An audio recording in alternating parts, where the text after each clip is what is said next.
Okay, because you got me confused for a second there. You can say there's no bill that can stop you from saying gay.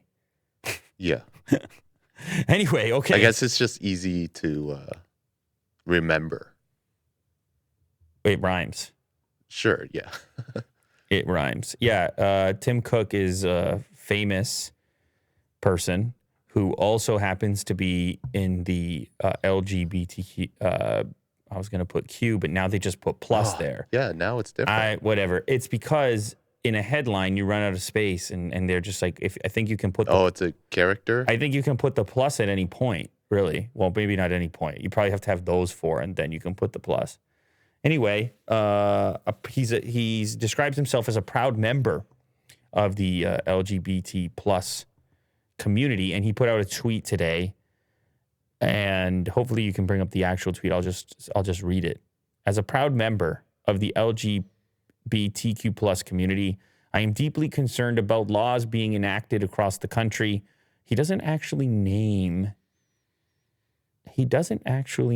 Florida. Interesting. Particularly those focused on our vulnerable youth. I stand with them and the families, loved ones, and allies who support them. 25,900 likes. How many followers does he have? That's kind of curious. I feel like that tweet would have blown up more. 13 million. Only 2,900 retweets. What do you think, Will? Yeah, that's very little. 19 hours ago. 25,000 likes, 700 replies. Let's read some of the replies. I'm always curious into volume, like the public perception. People vote with their interactions.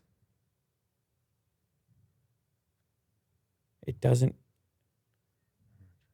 Oh, wow. Well, yeah, here's the top tweet underneath says, I don't know who needs to hear this, but nowhere in the Don't Say Gay bill does it say the word gay. It doesn't target or even mention LGBT, nor does it prohibit saying gay in school. It simply says no classroom instruction on sexual orientation and gender identity, kindergarten to third grade. And then you have another high-profile tweet. As a proud parent and ally of the community, I stand with you, Tim Cook, and the community, their families, loved ones, and fellow allies. So anyway, I don't know why I was surprised by the amount of interaction. I just thought, like, Tim Cook, as far as open supporters and high-profile people, he's kind of that guy. I thought, but I might be blind because of that being in the tech community and his level of prominence. But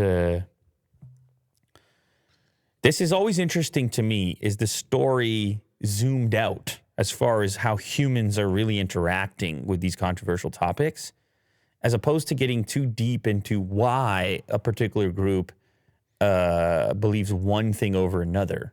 Like, this is going to be forever for humans, that we will have differing points of view, and we probably should have differing points of view in many cases, in order for there to be some kind of alternative approaches to things. Yeah, sure. That maybe that's not such a bad thing, that many different people, within reason, obviously, without harming other people, obviously, directly, indirectly in certain ways. But then when you zoom out and you try to look at it from the standpoint of, okay, let's look at large-scale populations and sort of move outside of ourselves and our knee-jerk reaction to something that we read. What are humans really doing with this? Like, how big of a deal is this? It's interesting to me. And the reason it is because it's more definitive. In other words, we can say we have a record now of his tweet and the amount of interactivity with it from a volume perspective. Now, let's give people like some sort of reference point, and I'm not trying to minimize it. I'm trying to just showcase how scale and the medium here plays a role in determining what people are actually talking about and how much people care about things or how many people care about things via social media interactions. But also, he's not a communicator on Twitter as well. He doesn't tweet a lot. Does that make a difference? Sure it does.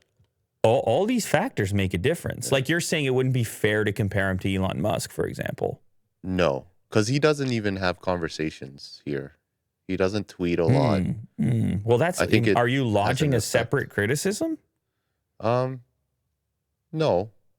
I just think this tweet maybe is justified. The amount of interaction. Maybe that tweet is performing good enough for his. Did he tweet about Ukraine? I want to compare to Ukraine, LGBTQ plus to Ukraine. I don't know if you're going to be able to find it, but I'd be curious. Yeah, keep going. February. Oh, damn. He didn't. I thought he did. Tweet about Ukraine.